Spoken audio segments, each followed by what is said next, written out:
Today's video is about the smell test, how to eliminate odors before a probate sale. We'll get started right after this.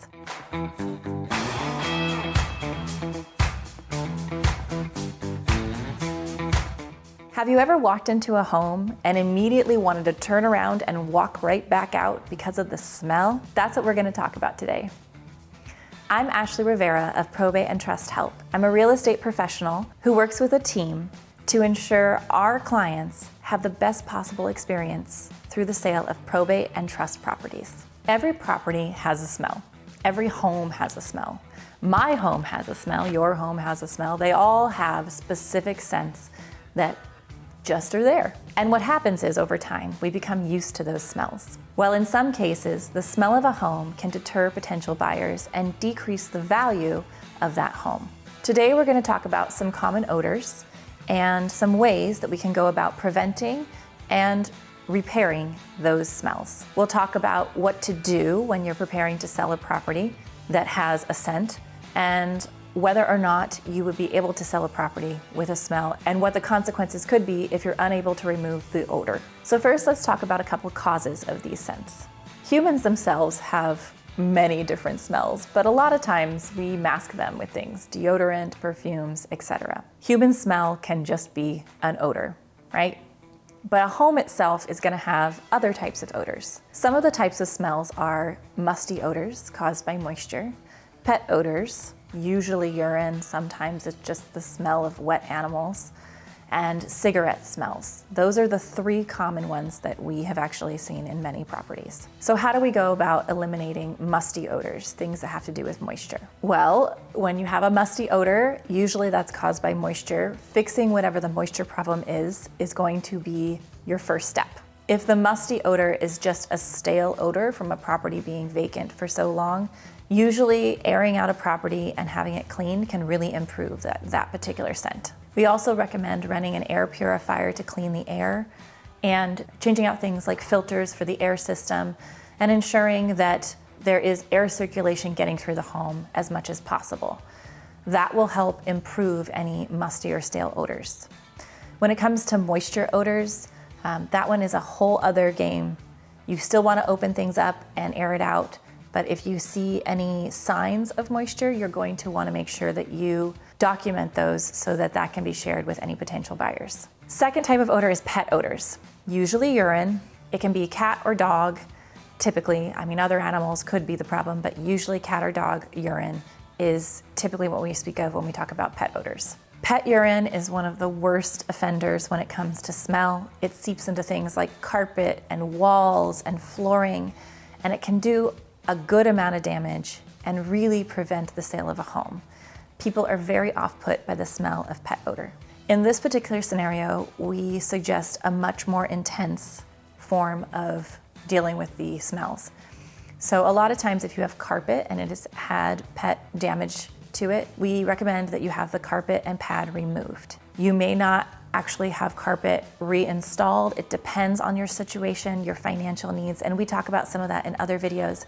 But removing the damaged carpet and pad can really make a huge difference. If the urine has soaked into the subfloor once you removed all the carpet, you're going to want to have that sealed with a product that will prevent the scent from releasing. We usually use Kilz, that's K-I-L-Z, and that is a paint or a sealant that will then go on the floor and it'll help to prevent that scent from seeping back through. Sometimes it requires multiple coats to get the scent diminished, and that is occasionally necessary. If the urine odor is not too significant and maybe it's just a few spots, you might be able to have a carpet cleaning company come in and do enzyme cleaner. So they will come in with a specific type of cleaner and they will treat those spots with an enzyme that will help neutralize the odor scent of the urine. Again, if for some reason you had a cat that was spraying in the home and they had damaged the walls, you would also want to paint that with a sealing type paint like Kilz to prevent that scent from seeping through. And the last type of odor we'd like to talk about is smoke. So cigarettes are usually our number one cause of this particular type of smell. We don't see it as often anymore, but it's still a problem. It can also stain walls and ceilings and cause a great deal of damage to a home on the interior. If you have a home that had a lot of cigarette smoke damage, airing out the home is the number one thing. But once you close all the windows and doors again, the smell is just gonna seep back right out of all of the crevices and carpeting and ceilings, and it is going to be back. So you need to deal with the cause of the scent, which is embedded in the walls, flooring, and ceiling typically. Removing any personal property from a home with cigarette smoke is very helpful because the couch or the curtains might be holding the scent. Along with that, again, carpet, pad should be removed. If you can afford it, having any walls sealed with something like Kills is helpful. And then the final thing that typically will hold a lot of scent of cigarettes is popcorn ceilings. Now, popcorn ceilings are a whole other ball game, but if you can figure out a way to either seal it or professionally have it removed, that can help you too with the smell. Again, for all of these, having the property aired out, putting in any kind of air filtering system. We've sometimes used an ozone generator for a house that has things like smoke because that will help neutralize some of the smells. And having the air ducts cleaned might also prevent some of this smell from seeping back out. We know that some people will likely try to mask smells with things like candles or air fresheners, but unfortunately, some of these smells are not going to dissipate just by covering them up with additional scents. One of the most important things for all odors is a very deep clean.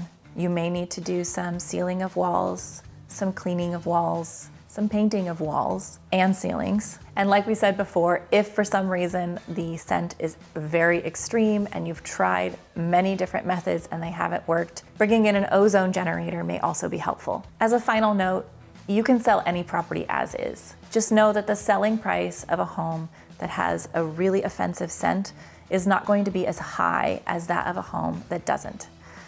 But we help all sorts of clients sell properties. Like I said before, we've helped with homes that are in terrible conditions and homes that are in pristine condition. And all of these homes have sold. It's just about having the right price for the condition of the home.